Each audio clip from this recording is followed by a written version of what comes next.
Hello and welcome to Daily Reflection with Aneel Aranha. Today is the 30th of August 2020. We're going to reflect on Matthew 16:21 to 27. Listen.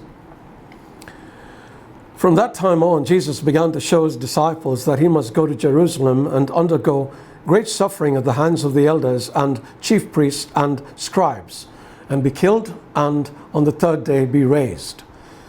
Peter took him aside and began to rebuke him, saying, God forbid it, Lord, this must never happen to you.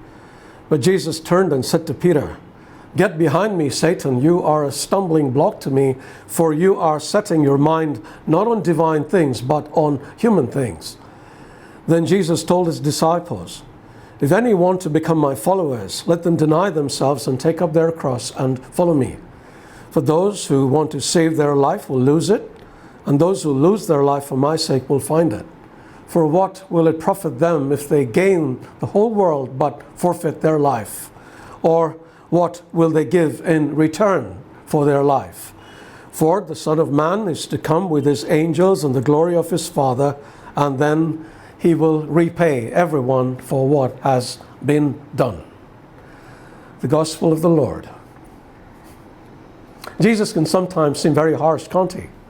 Consider, for instance, his words to Peter here. Get behind me, Satan. You are a stumbling block to me, for you are setting your mind not on divine things, but on human things. Now, Jesus has just told the apostles that he was heading off to Jerusalem, where he would suffer terribly and then be put to death. In response, Peter did something any of us might have done, taken Jesus aside and tried to talk him out of it. Think of how much more you'll be able to accomplish alive than dead, we might have told him. Yes? So why did Jesus respond as he did? Because as Jesus said, we are thinking in a human way, not a divine way. And this human thinking can become a stumbling block for those who have chosen the divine path. Consider if Jesus had dwelt on what Peter was saying, even for a moment. He might have been tempted to divert from his mission to save the world. So he was brutal in his response, as brutal as he was with the devil in the desert, who was also trying to divert him from his path. He had to be. And we have to be as well. How often do we flirt with temptation? It's like playing with fire. We are sure to get burned. The only way to deal with fire is to douse it the moment it starts. The worldly way of thinking can be a stumbling block to us who are trying to lead a godly life. But it isn't always others, devil included, who are trying to get us to stumble. There are times we make others stumble, trying to tempt them away from the godly path. And Jesus does not mince any words here either. If anyone causes one of these little ones, those who believe in me, to stumble, he says, it would be better for them to have a large millstone hung around their neck and to be drowned in the depths of the sea. Woe to the world because of the things that cause people to stumble. Such things must come. But woe to the person through whom they come.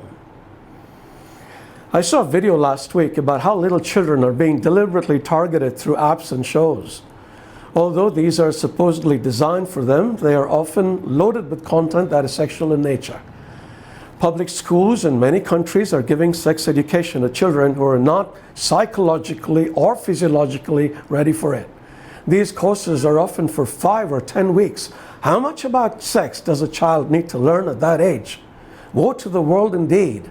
And then there are the people who will mess with kids, warping their psyche along with their sexuality for the rest of their lives. Now that's a stumbling block that we need to look out for.